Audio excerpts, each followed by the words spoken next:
Learning objectives.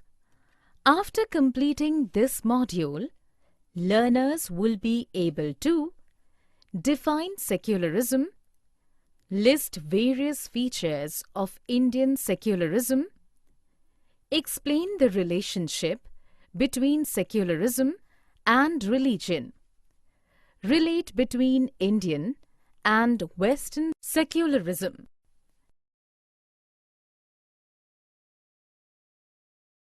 Secularism.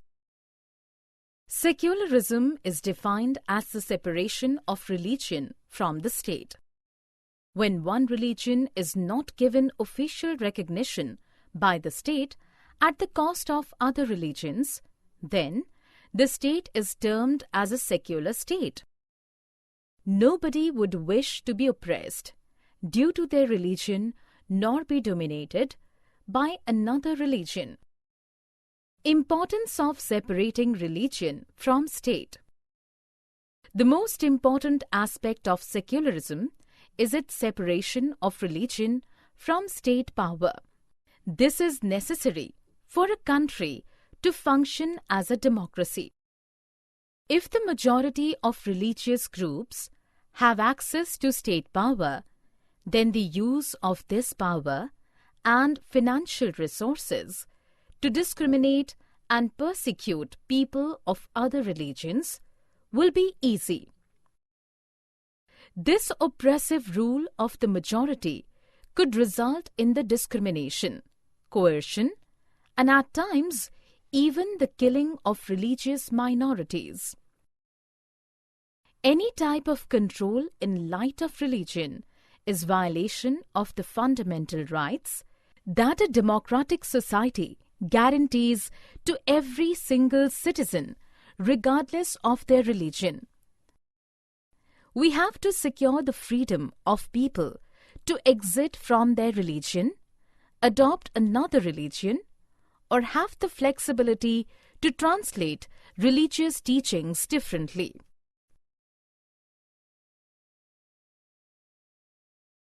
Indian secularism.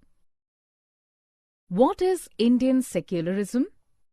The Indian Constitution makes it mandatory for India to be a secular state. One religious community does not suppress another in a secular state. In a secular state, some members cannot suppress other members of the same religious community. The state cannot force any particular religion nor take away the religious freedom of individuals. The government schools cannot promote any one religion.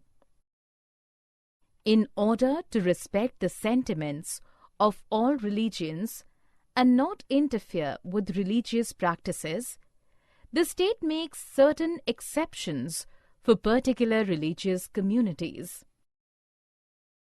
The Indian secularism works to prevent the domination.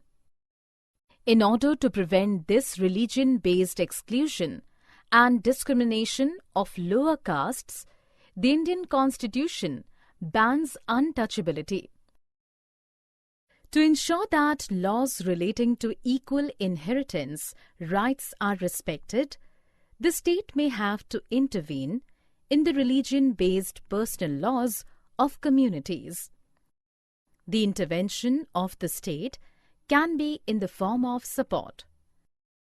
The First Amendment of the U.S. Constitution prohibits the legislature from making laws respecting an establishment of religion, or that prohibits the free exercise of religion. Examples of secularism. Ways in which Indian secularism is different from that of other countries. The U.S. secularism.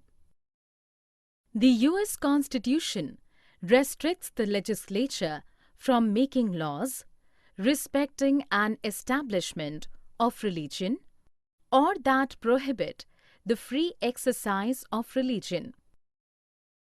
The law-making body can't announce any religion as the official religion, nor would they be able to offer inclination to one religion. In USA, the partition among state and religion implies that neither the state nor the religion can interfere in the undertakings of each other. The Indian secularism. In Indian secularism, the state can intervene in religious affairs. In Indian secularism, the state isn't entirely separate from religion. It maintains a principled separation with religion. The French secularism. France has got a policy of intervention when it feels that it is causing either law or order a problem or it is against their national interest. Example, France passed a law banning the students from wearing any conspicuous religious or political signs or symbols. Summary. Let us summarize what we have learned. Secularism refers to the separation of religion from the state. In India, government spaces are not supposed to display or promote any religion. In Indian secularism, the state can intervene in religious affairs.